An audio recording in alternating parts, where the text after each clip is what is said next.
Is a direct pay client more coachable than a sponsored client? It's an interesting question, and one that I recently discussed with a group of newer coaches whom I was training in my executive coach training certification program with the Center for Executive Coaching. And as we were having this conversation, we talked about what makes a client coachable. Words came up such as vulnerable, reflective, open, and phrases such as a willingness to change, openness to feedback, bias for action. These are all aspects of someone who could be deemed to be coachable.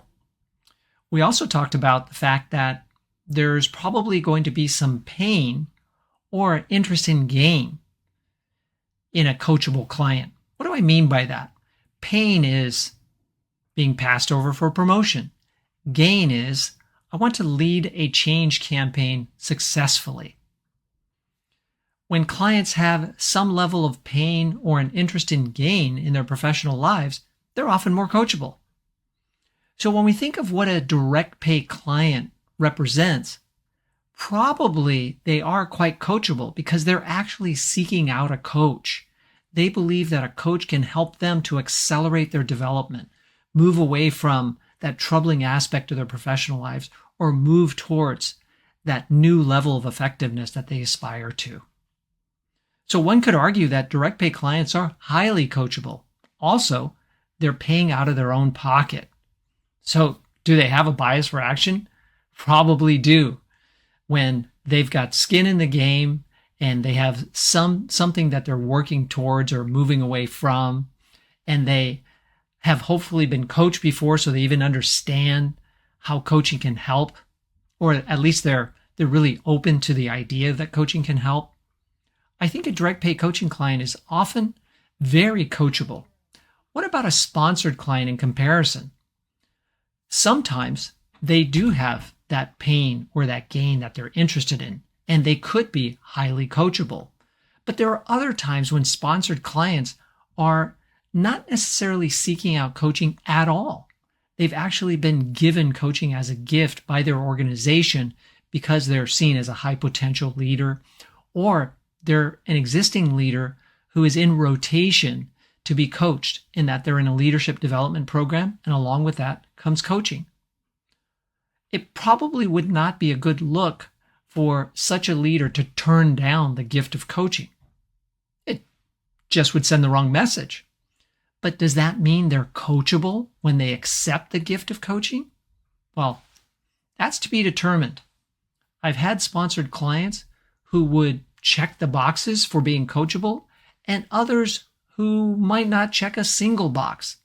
That doesn't mean that we can't have a successful coaching engagement, but it does mean that you, as the executive coach assigned to that client, could end up working a little bit harder.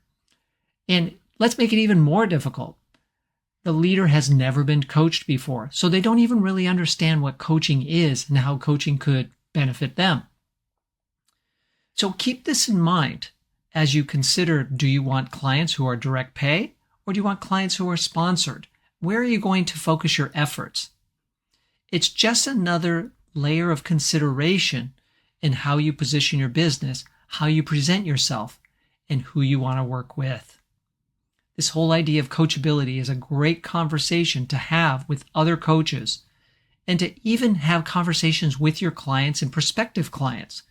Share with them what coachability means to you, and ask what coachability means to them, and meet them in the middle.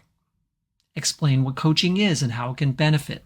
These are all ways that you can get more from your coaching engagements. I hope this video has helped you in new ways to consider how you might be more successful as an executive coach. If you've liked it, please like the video, comment on it, share your thoughts with me, and share the video with others who can find this channel and discover the trove of helpful videos here to help them be more successful as a newer executive coach. If you'd like to go deeper with me, then consider actually training with me. As a member of the Center for Executive Coaching, we have online training programs throughout the year. I teach a cycle of classes online most weeks of the year. I also lead in-person seminars several times a year, and I run mentor coaching groups for coaches working towards an ICF credential. To learn more, email me at michael@BaerExecutiveCoach.com or visit my blog site, BaerExecutiveCoachTraining.com, where I have lots of resources to help you as a coach and also information about the Center for Executive Coaching programs that you might enroll in. I also invite you to follow my LinkedIn company page. Search for Bayer Executive Coach on LinkedIn and follow that page to get ideas that can help you each and every week. Thank you very much.